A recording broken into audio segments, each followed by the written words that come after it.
So first things first is sharpening. We want a nice sharp edge before we do any testing. I want a knife that is, adequately sharp, not super razor, but something that I would be comfortable with having on a knife that I send out to a customer. So as you can see, it's not that sharp right now. It is cutting the paper, but it is catching onto some spots. There's still some spots that need to be sharpened. Now this is my Tormek T8. My Tormek T8, I really love this sharpening system.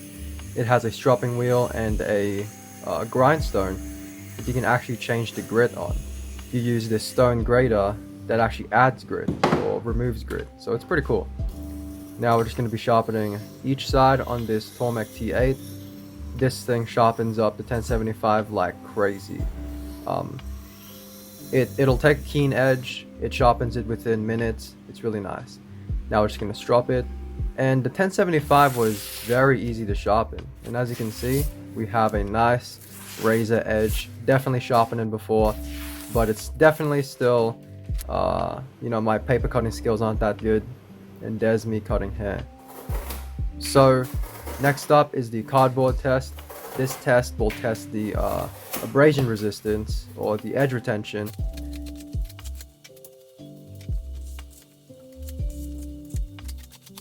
Cardboard is pretty abrasive. Definitely not as abrasive as manila rope, but a lot of knives that I've come across can't even seem to sever an entire cardboard box without getting dull halfway. So for example, 4116 crop, AUS 8, SK5, all that stuff. But the 1075 that I did seems to be holding up pretty well. Still shaving after all that cardboard, but we're still going to be doing some more. And yeah, we're just going to keep cutting until it stops cutting cleanly. So once it starts to show like resistance cutting into the cardboard, that's when we stop, because yeah, as you can see, it's still cutting though, still cutting. And it is still kind of cutting paper. It's definitely not a keen edge anymore, but it's still a pretty good working edge, because it still managed to cut the paper. Now back to cardboard cutting. Keep cutting some more cardboard. And that is all the cardboard we've cut so far, so pretty good. But we gotta keep going, because we gotta keep going until this stops cutting, or until we start to get like resistance. I cut a lot of cardboard during this test. I was pretty surprised with the edge retention for 1075. Like, it'll lose its razor edge pretty fast, but it'll keep a working edge much longer than majority of the knives that I have, and most of them are just in like cheaper steels. I don't really have anything in like super steels, like the super crazy complex alloyed stainless steels, but that's not really a fair battle against this knife, so I'm not really comparing them against that, because they're designed for edge retention. I just want to see if the 1075 will even hold up to constant edge abrasion. So and it did. It seemed to hold its own against the cardboard and kept on cutting. It was up until this point I started to notice some snagging with the cardboard cuts. It wasn't cutting it cleanly, and as you can see, that's how much cardboard we cut until it was no longer cutting. So yeah, pretty good. So next up is the ice test. Now the ice test, it's a test against the knife's edge durability. It's definitely not anything extreme, but surprisingly enough, this is somewhat of a hard task for a few knives out there. Like, they'll freaking bend. The edges will bend, because it's just not really hard in steel. It's kind of like softened, but it seemed to do that pretty well. And yep, no edge damage. Not like there was going to be any edge damage, but I just wanted to do the ice test anyway, and someone's been requesting it on my Instagram, so I will. Next up is the chopping test. I hated this test. This test was annoying. It took me 3 minutes to sever through this hardwood. I'm not too sure what it is. I think it's like I don't really know. It was some scrap wood lying around in a construction site that I took. It's been drying out for a long time, and it did okay. Wasn't really that good because it was more handle heavy. So definitely on the next batch of knives, I'm gonna try and lighten that tang a little bit more so it's more equally balanced, because handle heavy, it's not too practical for chopping, and I want this to be able to chop. No edge damage, and here I am just severing a wooden block in half. So it does have some pretty good cleaving power. Next up is the hammer test. Sorry, not hammer test, the tip test. We're going to be hammering the tip into some hardwood, and we're going to be bending it to see if it breaks. And surprisingly enough, it did not break.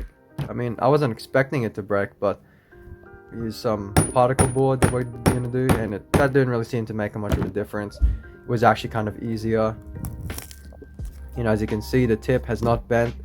If it looks like it's bent, it's not. It's just the edge grinds. I didn't grind the edges equally, so my mistake. It's not bent, don't worry. Now it's the cross batoning test. Now, I'm not really doing a baton test because, I mean, let's face it, if I'm doing this to a knife, it's gonna survive batoning. Like, come on. Like, if I'm hammering a knife with a steel claw hammer, it's gonna survive batoning, regardless. Like, if it's that tough, it's gonna survive batoning. So I don't really see the need to baton right now. So cross batoning with a steel hammer, pretty good. Giving it some pretty hard wax in this. And we're just going to test the tip again, and did not break. Next up, we're going to do the same thing, but we're going to do it to hardwood. The knife is pretty thick, so it doesn't really want to bite into the wood as much, so it's not really that good for cross batoning, but it'll work. And as you can see, no edge damage there. Clean edge. The edge, at this point, wasn't really that sharp anymore. It was still sharp enough to carve and stuff, but it definitely wasn't paper shaving sharp, and it definitely wasn't cutting cardboard cleanly. Next is one of the hardest tests. We're going to be cutting this scrap steel. This is not aluminum. This is like a bunch of scrap steel. It's some kind of stainless, I'm not sure, or tin. I don't know. There's a lot of different stuff in this sheet metal. So yeah, I'm going to be stabbing the tip in. And this is about the time when the knife showed damage. Like, the tip didn't really show any damage, but the edge showed some damage. Like, obviously, we're starting to get into higher territory here. We're starting to hit more, you know, abrasive materials, which is metal on metal. That's going to take damage. The damage wasn't that bad. I mean, considering the high HRC levels that I put for it, it did pretty well. And now we're just going to, you know, baton it onto the steel, cut that pretty cleanly too. And it showed just a few chippings. Well, not really chippings, it kind of rolled over like a lot. But that's normal. You wouldn't really, you know, not expect that from doing that to steel. Next up is the hammer test. Sorry, the brick test. We're going to be hitting this against a brick to see if it can survive. Yes, this is really just abuse now, but again, I want to see just how well it can survive. You know, if it's going to break, how well the edge will handle. Will the edge roll over? Will the edge chip? Will the blade crack? Will the handle, you know, come loose? All that stuff. And here is the really hard test. We're going to put the tip into the concrete. And yeah, dang, that is really intense. But it did it. Really, really nice.